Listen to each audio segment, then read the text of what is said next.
ఓ ధర్మరాజా, మీరు అటువంటి శ్రీకృష్ణదేవుని దేవకీపుత్రుడు అని, మాతులేయుడని, దూత అని, సచివుడు, సారథి, బంధువు, మిత్రుడు అని అనేక ప్రయోజనములలో మీరు నియోగించినప్పటికీ కూడా ఆ పరాత్పరుడు రాగాది శూన్యుడు, నిరహంకారుడు, అద్వయుడు, సమదర్శనుడు అయినటువంటి పరాత్పర పురుషుడు, అతన్ని ఎరుంగుట సామాన్యము కాదు అని ఆలాపములు మాని తన మనస్సును, ధారణావతి అయిన బుద్ధిని భగవంతుని యందు, ఆ పరాత్పరుని యందు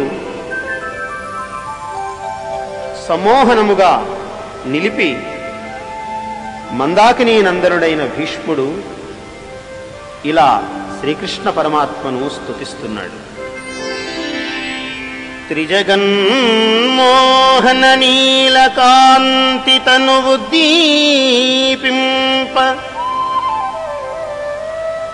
ప్రభాత నీరజబంధు ప్రభమైన చేలముపై రంజిల్ల నీలాలకం వ్రజ సంయుక్త ముఖారవిందము అతిసేవ్యం వై విజృంభింప మా విజయించేరెడు వన్నె కాడు మది నావేసించు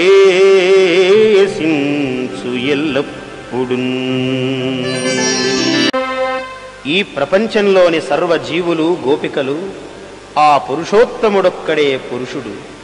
ఇది సమన్వయం చేసుకోవలసిన వేదాంత తత్వం. శ్రీకృష్ణుడు ద్వారకకు వేంచేశాడని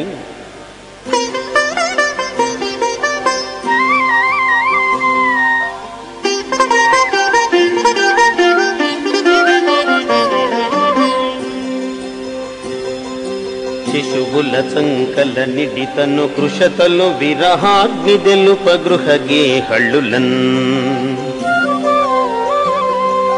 రశనలు జారగ సిగ్గుల శశి ముఖులెదురేగిరపుడు జలజాక్షునకు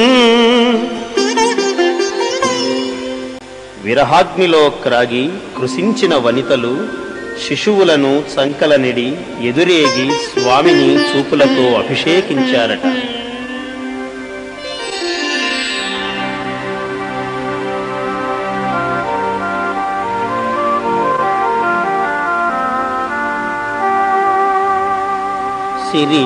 సిరిచాంచల్యము తోడిదయ్యు తనకు చిత్తేశ్వరుండంచు ఏ పురుష శ్రేష్ఠు వరించనట్టి పరము బుద్ధిన్ విలోకంబులన్ కరయుగ్మంబుల కౌగలించిరి సతుల్